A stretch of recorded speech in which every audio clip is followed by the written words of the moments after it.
4272. Šodienas video būs par to, ko mēs netaisam pretrūsas apstrādē. Jo pēdējā laikā vairākas mašīnas ir bijušas, teiksim tā, ar pretenzijām, ka cilvēks, viņš domā, ka mēs pilnīgi visu, ko tu apakšā tur redzi, mēs pilnīgi visu nopūšam. Vairākos video es savulaik jau esmu teicis, ka mēs neapstrādājam noskrūvējumās detaļas, kā piemēram aizmugurējo tiltu mēs neapstrādājam, aizmugurējo pusrām mēs neapstrādājam. Citreiz mašīnai apakšā nāk tāds bleķis, tāds, un pieskrūvējas uz 4 skrūvēm. Viņš vienmēr ir sarūsējis. BMW, daudziem viņš tāds nāk. Ko viņš tur dara, es nezinu. Satur mašīnu, lai neizplešās pa daudz vai ko. Un tas bleķis vienmēr ir aprūsējis, drausmonīgi. Mēs viņu netīram. Īstenībā, ja mēs to bleķi tīrītu, apstrādātu un tā tālāk, tad varbūt pat sanāk lētāk tādu bleķi jaunu vienkārši pasūtīt. Viņš varbūt tur maksā kaut kāds, 40 eiro, oriģinālais. Ja tev baigi vajag, lai tas bleķis ir tur, 2 mm biezumā, pamatīgs švellers. Līdz ar to viņš caurs nesarūsēs nekad mūžā. Viņš būs tikai norūsējis šausmīgi. Lūk, līdz ar to, teiksim, priekšējie spārni. Priekšējie spārni arī ir maināmā detaļa. Respektīvi, ja tas spārnis ir sarūsējis no iekšpuses, tad faktiski vairumā gadījumu to spārnu neatmaksājas. Tur kaut ko baigi ilgi tīrīt, apstrādāt un tā tālāk. Lētāk sanāk nopirkt vienkārši jaunu spārnu un nokrāsot. Vai lētāk, vai tas pats. Bet šī konstrukcijā, ja tu nopērc jaunu spārnu, tad tev ir jauns spārns. Savukārt, ja tev vecs, gandrīz cauri izrūsējis spārns, viņš tiek tīrīts un tā, tad tas aizņem, salīdzinoši, es teiktu, milzu darbu. Lūk, līdz ar to tātad skaidrojums. Pilnīgi visu nojaucam, pilnīgi visu noņemam. To saprot vai ne? Notīram pilnīgi visu līdz tīram metālam. Gruntējam ar epoksīdu grunti brunoks. Ja kaut kur brunoks paliek melns vai matēts, kas nozīmē, ka viņš ir pārāk daudz jau izreaģējis ar ūsu, mēs tanī vietā tīram viņu vēlreiz nost un pa jaunu pūšam virsū. Tātad citreiz mēs pat tīram kaut ko apakšā, mēs tīram pat 3 reizes. Notīram, nogruntējam, paskatāmies, kā sanāca. Sanāca ne tā, notīram vēlreiz, nogruntējam, akal matēts vai izlīd rūsiņu, tīram vēlreiz. Līdz ar to tas attiecas uz auto virsbūves apakšu. Jo auto virsbūve ir visdārgākā detaļa automašīnā, un līdz ar to skaidrs, ka viņi ir jācenšas saglabāt cik vien ilgi var, lai viņa nebūtu tur jāmetina, jāgriež gabali ārā, jo metināšana vienmēr izmaksā dārgāk nekā pretrūsas apstrāde. Skaidri, šādai mašīnai pretrūsas apstrāde izmaksā, teiksim, 1800 eiro ar PVN. Savukārt, nomainīt, piemēram, sliekšņus šādai mašīnai abās pusēs, un arkas jau maksās 1500 eiro ar PVN. Līdz ar to, ja tu esi apstrādājis, tad tie sliekšņi nesabojāsies, arkas nesabojāsies. Un, ja tev maina arkas, teiksim, iekšējo, ārējo kārtu, tad tev vēl jāpieliek klāt ir krāsošana. 1500 maksā pārmetināšana un, teiksim, apstrādāšana ar pretakmeņu pārklājumu. Bet tev vēl jākrāso tie 2 elementi. Nokrāsot vienu spārnu maksā 200 eiro. Un, kaut kā tā, pieliec tātad 400 eiro klāt, un lūk, tev jau sanāk dārgāk nekā pretrūsas apstrāde. Līdz ar to pretrūsas apstrāde atmaksājas gandrīz vienmēr. Protams, ja ir vēlme ar šo mašīnu braukt ilgāk, starp citu, šito varbūt ir vērts parādīt. Skaties, rekur. Kura gada šitais Opelis bija? Kaut kāds 5. 7. 2007. gada Opel Astra karavāna ar nobraukumu, kā tu domā, cik? 16 000 bija, ja? 16 000 nobraukums. Principā, jauna mašīna, laika kapsula, pieder pensionāriem, pensionāri vienkārši maz braukā.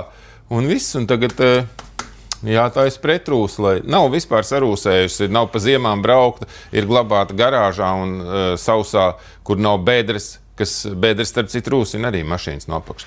Lūk, jā, bet šis video bija par to, ko mēs neapstrādājam, jo teiksim, Ulbrukas čaļi, viņi tur ar tiem cilvēkiem nav tā, ka kaut ko ļoti paskaidro un ļoti dziļi komunicē. Viņi vienkārši, tev atdzen to mašīnu uz pretrūsas apstrādi, viņi paņem mašīnu, uztais un viss, un pēc tam cilvēku saka, kāpēc šitas nav apstrādāts? Un galvenais, ka viņi jau ne jau ar Ulbruku pēc tam komunicē. Viņi mums tur sūta kaut kādus video vai vēl, kāpēc šitais nav apstrādāts? Viņiem citi prasa, kā tad jūs motortelpu, vai jūs ņemat ārā motoru? Skaidrs, ka mēs motoru ārā neņemam, un motortelpā visu laiku ir konstants siltums. Motortelpas, teiksim, lanžeroni parasti nesarūsē tik nopietni, kā viss pārējais. Līdz ar to skaidrs, ka mēs motoru ārā neceļam, motortelpu ārā nejaucam, un tur arī nav īsti ko apstrādāt. Ja ir kaut kādas rūsējošās glāžu vietas vai tādas vietas, kuras var rūsēt, tad mēs tur pūšam pa virsmu pretrūsas vasku. Bet mēs tur netīram motortelpu līdz spīdīgam metālam un negruntējam. Un šīs te lietas, kāpēc es nolēmu uzfilmēt šo te video?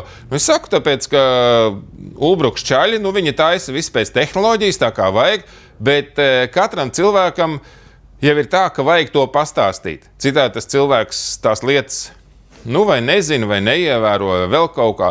Tad viņam pasaka, ka noskrūvējumās detaļas apstrādāts netiks. Ulbrukas čaļi iespējams to nepasaka vai kā. Un tad viņi mums sūta tur foto, video, paskaties kā šeit, paskaties kā tur zem moldinga šeit, tur kaut kur norūsējis. Tāpat kā mēs netaisam arī šeit durvi ārmalu, saprot? Mēs taisam auto apakšu, sliekšņus, aiz zem buferiem šeit var redzēt.